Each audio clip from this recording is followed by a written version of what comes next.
afternoon, everyone. I am Dr. Abhijith Shetty, and I am going to speak on a prospective study of accidental durotomies in microendoscopic lumbar spine decompression surgeries. So minimal invasive spine surgeries are frequently performed in recent years because of the reduced blood supply, the shorter recovery period, the reduced morbidity, and they give almost equal results as of the open surgeries. So they are frequently performed in recent years. They provide a narrow corridor to spine with the minimal tissue injury. Microscopic endoscopic discectomy and microendoscopic lumbar decompressions are the most commonly performed minimal invasive spine surgeries. So accidental durotomies or duro tears are undesirable, but they are very frequent intraoperative complications. The primary repair as of the dura tear in the open surgery is very easy, but it is not so in the MISS procedure because of the limited surgical field. So in this study, we studied about the incidence of accelerated durotomies, the risk factors, the intraoperative management, the complications, their impact on the surgical outcomes, and the early postoperative mobilization protocol of the patients. So this is a prospective study of 550 patients from January 2012 to March 2020. It is a single institution, single surgeon study. And we included the patients with lower limb neurological complications and or with radiculopathy, with PIVD or LCS of lower lumbar levels, L3, 4, 4, 5, and 5S1, with symptoms lasting for more than 6 to 8 weeks and who had failed conservative management.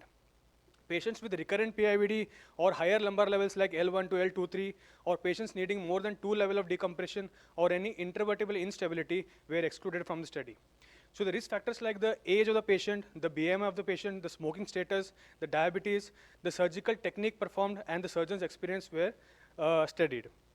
So all surgeries were performed under spinal anesthesia. The surgeons were standing on the side with dominant lower limb symptoms.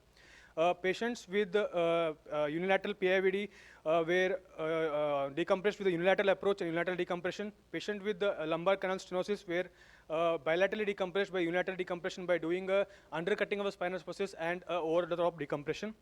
Any disruption in the dural integrity with or without any CSF leak was considered as dural tear.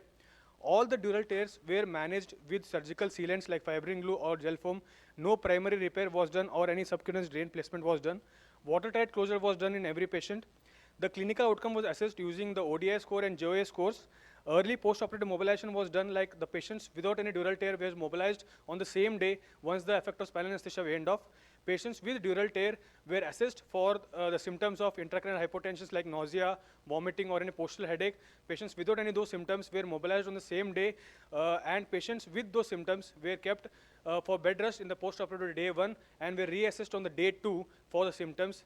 Patients who, in whom the symptoms subsided were mobilized immediately, and patients in whom the symptoms persisted were discharged with the advice of minimal mobilization and were communicated on telephonic basis. These are some results. 25 patients, that is 14 males and 11 females, had accidental durotomies.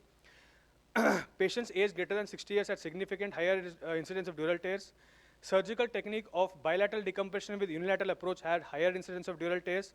And the ODI and JOI scores improved post-surgery in both the patients without any difference between the two groups.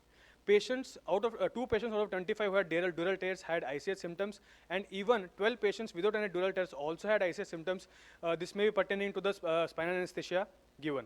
So to conclude, MISS has a low incidence of accidental durotomies. Old age, the surgical technique used, the surgeon's expertise are the significant risk factors. Dural tears in MIS has a less risk of CSF leak symptoms because of the limited dead space created and the fallback of tissues that happens once the tubular retractors are removed, and the early postoperative mobilization is recommended. Thank you.